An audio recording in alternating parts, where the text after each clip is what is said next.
Au début de l'année 2024, une équipe de chercheurs a accidentellement découvert de nouveaux tunnels dans les catacombes de Paris qui mettent en lumière le lien mystérieux entre ces donjons et les activités des loges maçonniques. Pendant des siècles, les catacombes ont été un lieu de réunion secrète et de rituels, mais de nouvelles découvertes montrent qu'elles ont également été utilisées pour stocker d'importants artefacts maçonniques, des objets symboliques et des documents qui auraient pu influencer le cours de l'histoire. Selon les chercheurs, l'un des tunnels, qui était auparavant inaccessible au grand public, a été découvert à l'occasion de travaux de reconstruction effectués dans certains quartiers de Paris. Le tunnel menait à une pièce inconnue jusqu'alors qui, d'après ses détails architecturaux et son emplacement, pourrait avoir été un lieu de stockage d'objets spécialement aménagés. Sur les murs de cette salle ont été retrouvés d'anciens symboles maçonniques comme le compas et la règle, l'œil qui voit tout et d'autres signes bien connus indiquant la présence de francs-maçons. Mais la découverte la plus importante a été faite à l'intérieur de la pièce, un sarcophage massif en pierre sur lequel étaient gravés des symboles semblables aux signes rituels utilisés lors de l'initiation dans les loges maçonniques, a été trouvé sur le sol. Outre le sarcophage, plusieurs objets mystérieux ont été découverts, notamment d'anciennes dagues rituelles ornées de symboles en forme de pentagramme, et un masque mystérieux qui était probablement utilisé pendant les rituels. L'attention des chercheurs a été attirée par un ancien manuscrit caché dans un étui en cuir couvert de symboles correspondant aux rituels maçonniques du XVIIIe siècle. Selon ces manuscrits, aujourd'hui analysés par les historiens, les francs-maçons avaient l'intention de conserver les objets les plus importants de leurs rites et certains de leurs documents les plus secrets dans les catacombes, où ils seraient difficilement accessibles aux regards indiscrets.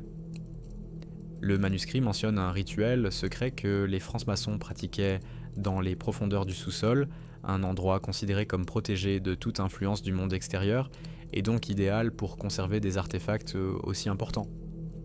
Un autre artefact important trouvé dans la pièce est une petite clé en or sur laquelle sont gravés de mystérieux symboles. Les chercheurs pensent que cette clé pourrait être un symbole de pouvoir ou d'accès à des parties encore plus profondes des catacombes qui restent à ce jour fermées à la recherche. Selon les anciennes traditions maçonniques, les clés avaient souvent une signification particulière dans les rituels, ce qui confirme le lien de cette découverte avec l'activité maçonnique. Outre les artefacts, la salle contenait également des signes symboliques sur les murs qui indiquaient des chemins vers d'autres salles cachées dans les catacombes. Certains de ces signes coïncident en date avec des cartes secrètes qui décrivent l'emplacement des cachettes maçonniques à Paris. L'un des aspects les plus intrigants de ces découvertes est la mention que les catacombes auraient pu être utilisées pour discuter de décisions politiques importantes qui ont influencé le cours de l'histoire mondiale, y compris l'organisation de révolutions et d'autres événements majeurs. Les découvertes faites en 2024 ont de nouveau soulevé la question du rôle réel des francs-maçons dans les processus historiques secrets. Ces artefacts ne font que confirmer l'idée que les catacombes n'étaient pas un simple cimetière souterrain, mais un lieu stratégique important où les francs-maçons se réunissaient et gardaient leurs plus grands secrets. Ces nouveaux objets pourraient-ils aider à découvrir l'histoire cachée des loges maçonniques opérant en France et dans toute l'Europe ? Et si les catacombes renferment encore plus de secrets, combien d'entre eux restent cachés à ce jour ?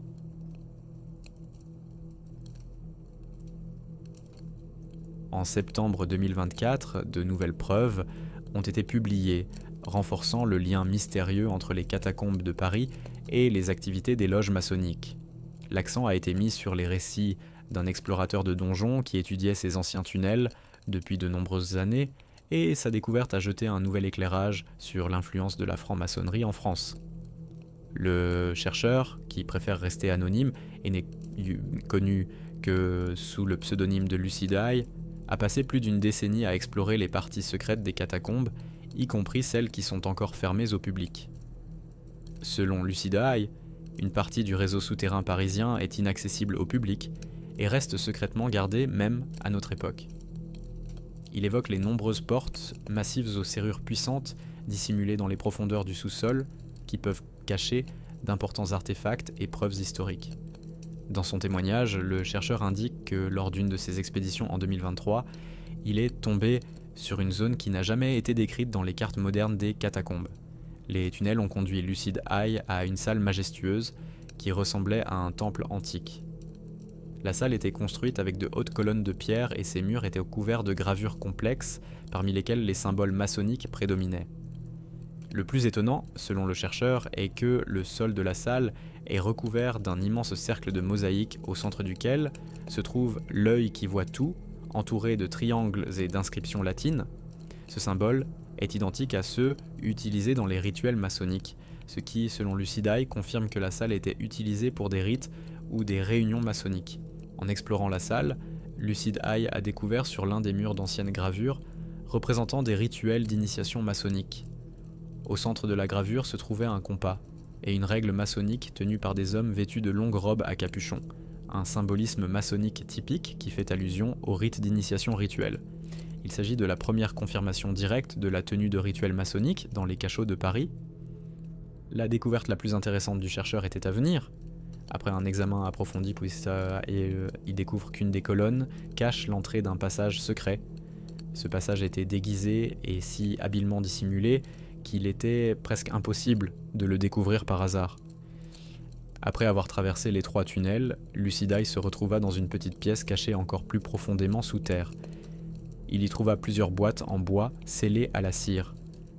Ces boîtes contenaient des objets rituels maçonniques datant du XVIIIe siècle. Parmi les artefacts trouvés, il y avait d'anciens bols rituels, des chandeliers et plusieurs couteaux rituels utilisés lors des cérémonies maçonniques. Mais ce sont les manuscrits contenus dans l'une des boîtes qui ont suscité le plus d'intérêt. Ces documents contenaient des informations détaillées sur les activités des loges maçonniques en France avant et pendant la Révolution française. L'un des manuscrits décrivait une réunion secrète d'une loge maçonnique qui avait eu lieu peu avant le déclenchement de la Révolution. Il y est question de projets visant à influencer politiquement les événements qui se déroulent à Paris. Ce document laisse entendre que les décisions clés qui ont influencé le cours de la Révolution française ont été prises dans les catacombes souterraines de Paris, à l'abri des regards du public et des institutions officielles. Selon Lucid Eye, le manuscrit contient plusieurs références à des hauts fonctionnaires ayant participé à ces réunions, mais leurs noms ont été remplacés par des symboles utilisés par les loges maçonniques pour dissimuler la véritable identité des participants. Selon le chercheur, ces documents pourraient indiquer que les francs-maçons ont joué un rôle beaucoup plus important qu'on ne le pensait dans les événements politiques du XVIIIe siècle. Outre les anciens manuscrits, Lucid Eye a trouvé des preuves modernes que certaines parties des catacombes sont toujours utilisées pour des réunions maçonniques. Il note que certaines parois des tunnels portent des symboles et des inscriptions fraîches, typiques du symbolisme maçonnique. Cela prouve que les activités secrètes des francs-maçons se poursuivent encore aujourd'hui. Les inscriptions indiquent que les catacombes sont utilisées pour des rituels, notamment pour l'initiation de nouveaux membres à la fraternité. Cette nouvelle preuve est devenue une véritable sensation pour les chercheurs de secrets maçonniques. Selon Lucid Eye, ces découvertes confirment les théories selon lesquelles les catacombes de Paris étaient utilisées comme centre de planification des changements politiques et des décisions stratégiques qui ont influencé le cours de l'histoire. Ces découvertes suggèrent que les francs-maçons ne se réunissaient pas seulement dans les donjons pour des rituels, mais qu'ils utilisaient également ces réunions pour discuter de plans politiques et influencer des événements clés de l'histoire européenne. Le chercheur pense également que ces découvertes peuvent expliquer un grand nombre des mystérieuses décisions politiques prises en France pendant la Révolution.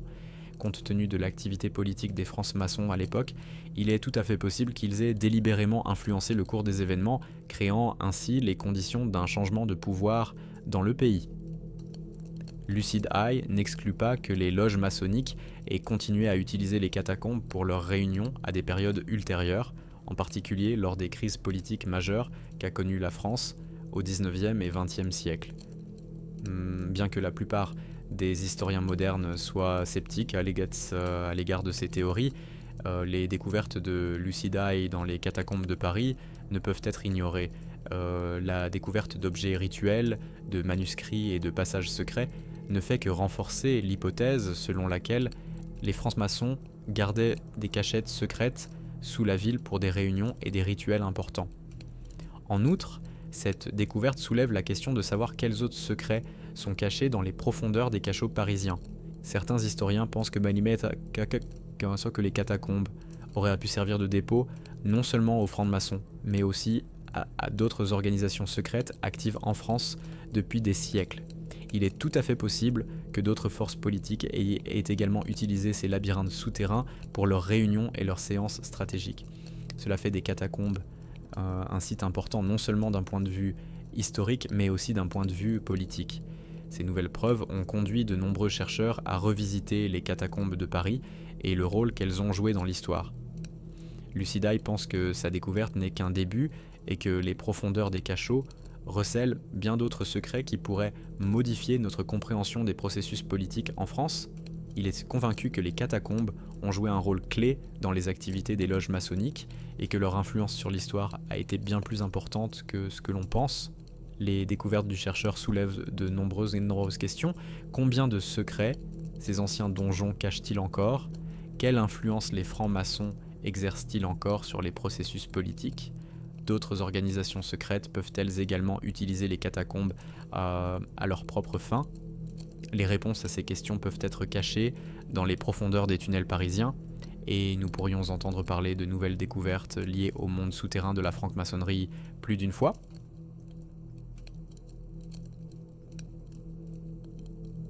Au début de l'année 2024, un groupe de touristes ayant visité illégalement des parties des catacombes parisiennes interdites au public a partagé des observations choquantes dans des forums fermés qui ont ajouté de nouveaux faits à la théorie du lien entre les loges maçonniques et ces donjons. Les touristes, qui n'étaient pas les premiers à participer à de telles excursions illégales, espéraient voir des coins inconnus du monde souterrain parisien, rarement visités même par des chercheurs expérimentés. Ce jour-là, ils ont trouvé bien plus que ce à quoi ils s'attendaient, des preuves qui, selon eux, démontrent le travail actif des loges maçonniques dans les catacombes, même aujourd'hui. Un groupe de 4 personnes armées de lampes de poche, de cartes et d'une certaine connaissance des voies souterraines s'est engagé dans l'un des tunnels les moins connus, officiellement fermés aux visites.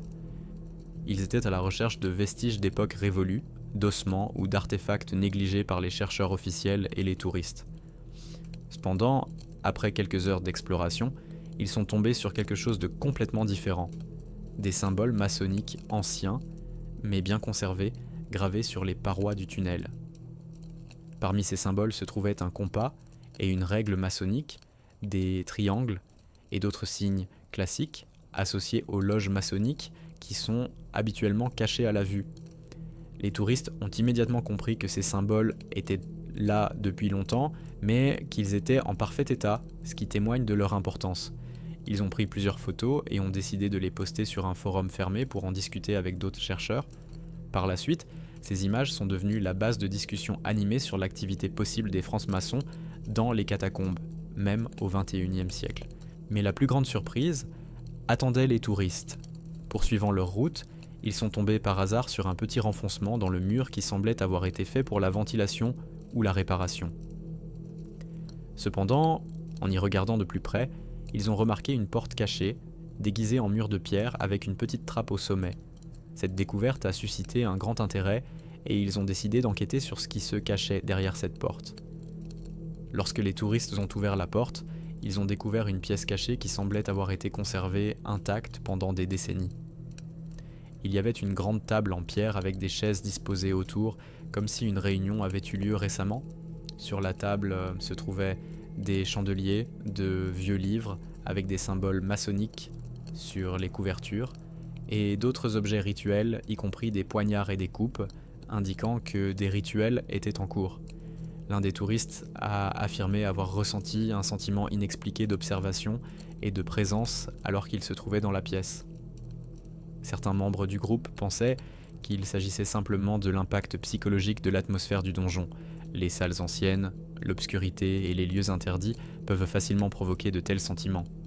D'autres, en revanche, étaient convaincus que l'endroit était encore activement utilisé pour des réunions secrètes et des rituels. En continuant à explorer le site, les touristes ont découvert d'autres détails intéressants. Ils ont découvert des signes qui, selon eux, pourraient indiquer le chemin vers des parties encore plus profondes et moins connues des catacombes.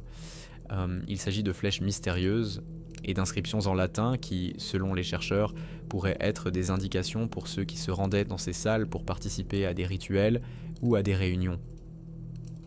Cependant, en raison de la complexité du parcours et de la menace d'effondrement, les touristes n'ont pas pu atteindre la fin des tunnels. De retour à la surface, les touristes ont partagé leurs découvertes sur des forums fermés où des discussions actives ont commencé. De nombreux participants au forum ont suggéré que les catacombes n'étaient pas seulement utilisées par les francs-maçons dans le passé, mais qu'elles pouvaient encore être un lieu de réunion secrète. Plusieurs participants ont confirmé qu'ils avaient également trouvé des symboles similaires lors de leur visite dans les parties illégales des donjons, et un chercheur expérimenté a déclaré qu'il avait vu de nouveaux signes d'activité dans ces salles, notamment des traces de bougies, des vestiges de rituels et même des objets modernes qui indiquaient des visites récentes. Ces témoignages rappellent en force l'idée que les loges maçonniques ont non seulement marqué l'histoire de Paris, mais qu'elles sont toujours présentes dans les labyrinthes souterrains de la ville. Les touristes qui ont pénétré dans ces parties des catacombes ont fait état d'une froideur et d'un silence inhabituels dans les tunnels, ce qui n'a fait qu'accroître le sentiment de mystère et mettre en évidence l'activité cachée de ces lieux. Au fur et à mesure que l'information sur ce cas s'est répandue parmi d'autres chercheurs, de nouveaux témoignages ont commencé à émerger de personnes qui avaient également trouvé des salles secrètes ou entendu des sons étranges dans les parties interdites des catacombes. Certains de ces témoins ont affirmé avoir entendu des échos de voix ou de pas, ce qui, selon eux, indique que ces cachots sont toujours utilisés pour des réunions ou des rituels de confréries secrètes.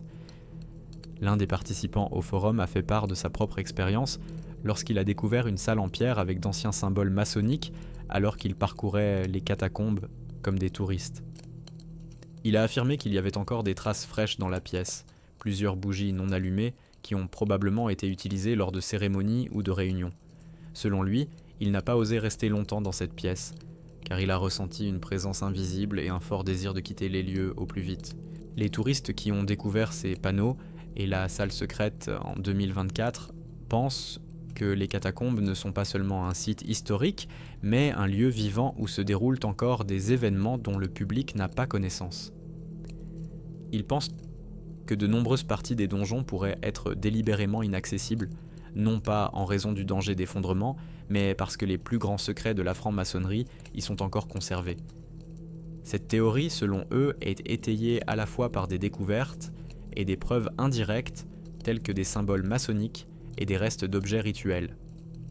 Après la publication de ces découvertes, de nouvelles théories ont commencé à émerger parmi les chercheurs sur le rôle que les catacombes de Paris auraient pu jouer pour les loges maçonniques.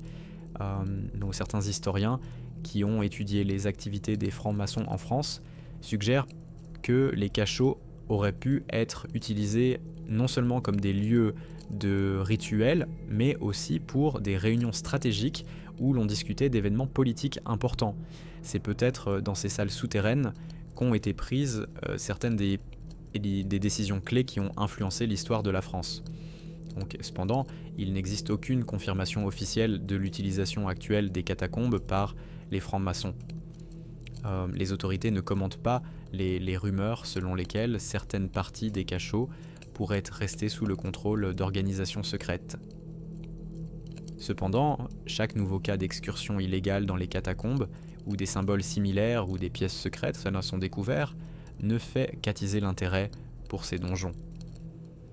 Les touristes qui ont participé à ces explorations illégales sont désormais convaincus que les catacombes de Paris ne sont pas seulement un lieu de sépulture ou un monument historique, mais aussi un centre vivant de secrets maçonniques qui continue à garder les plus grands secrets de la confrérie.